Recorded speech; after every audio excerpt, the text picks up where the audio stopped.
एक क्वेश्चन हर खिलाड़ी के पास होना चाहिए कि मैंने इतने साल दिया है तो उसके बदले मैंने क्या लिया है। सपोज़ तुमने ताइक्वांडो में 8 साल दिया, तो ये ज़रूरी नहीं है कि 8 साल तुमने सेल्फ डिफेंस किया, कुछ ओपन खेला, कोई स्टेट खेला, कोई डिस्ट्रिक्ट खेला और गेम हो गया। सबसे ज़रूरी चीज़ है कि तुम 8 साल ताइक्वांडो में दिए हो, तुमने उससे पाया क्या है। क्या कहीं तुम मेडलिस्ट हुए या नहीं हुए। मेडलिस्ट मतलब सही प्लेस पर, ऑफिशियल जगह कहीं नेशनल हो रहा है, हुआ है, चाहे कोई इंटरनेशनल हुआ है, G2 G1 हुआ है, या कोई भी ऐसा जो वैल्यूबल गेम है। अगर नहीं खेला है तो फिर उस जगह पे तुमने ट्रेनिंग करके किया, आखिर तो किया क्या। ये क्वेश्चन हमारे जहन में हमेशा होना चाहिए, एज ए प्लेयर के तौर पे तो होना ही चाहिए। और कोच के लिए एक ज़रूरी चीज़ है, कोच मतलब जिम्मेदारी है कि अगर हमारे पास कोई भी प्लेयर आ रहा है, हम उसको क्या दे रहे हैं। सिर्फ ट्रेनिंग दे रहे हैं, नॉलेज दे रहे हैं, या हम वो चीज़ दे रहे हैं जिसके लिए प्लेयर आया है। प्लेयर किसके लिए आता है। प्लेयर आता है कि मेहनत करेंगे, हम आगे बढ़ेंगे। आगे बढ़ने का मतलब है सही जगह खोजना। अगर वो सही जगह नहीं दे पा रहे हैं तो फिर प्लेयर को रख के उससे सिर्फ पैसा कमाना हो गया। कोच का जो काम सिर्फ पैसे कमाना नहीं है। पैसा कमाओ, पैसा कमाना थोड़ी बुरा बात है, पैसा कमाओ, लेकिन पैसे के साथ जो प्लेयर को चाहिए वो चीज़ देना सबसे ज़्यादा जरूरी है। जिसमें बंगाल बहुत ज़्यादा जो है असफल है।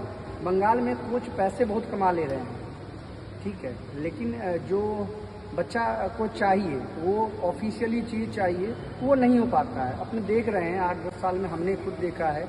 और अभी भी लोगों से बात करते हैं तो उनका नज़रिया रहता है कि अरे भाई हम 10 प्लेयर तुम्हारे यहाँ भेजेंगे या कोई गेम खेलने जाएगा, उसमें कोच को क्या फ़ायदा होगा।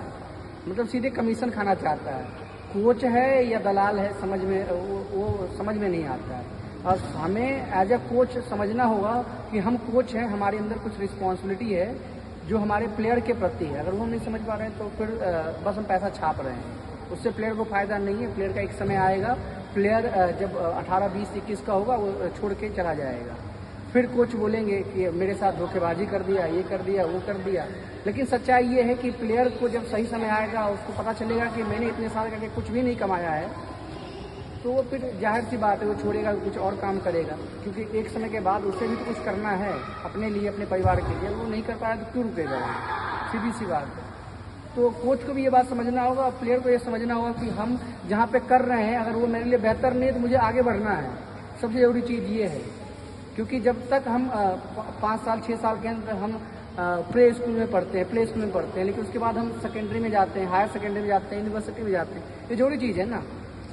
तुम 20 साल के हो गए, तुम सोचोगे अभी जाके हम क्लास 7-8 में नाम एडमिशन करवाएं, तो ये जो है अब नॉर्मल चीज़ है, नॉर्मल नहीं है।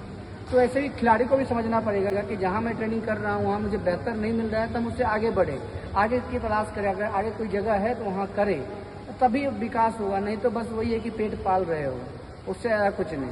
एक समय आएगा, अपने आप को कोसोगे कि मैंने 8 साल दिया, 10 साल दिया और मुझे कुछ नहीं मिलेगा। बस कहानी के तौर पर डेवलप करोगे अपने आप।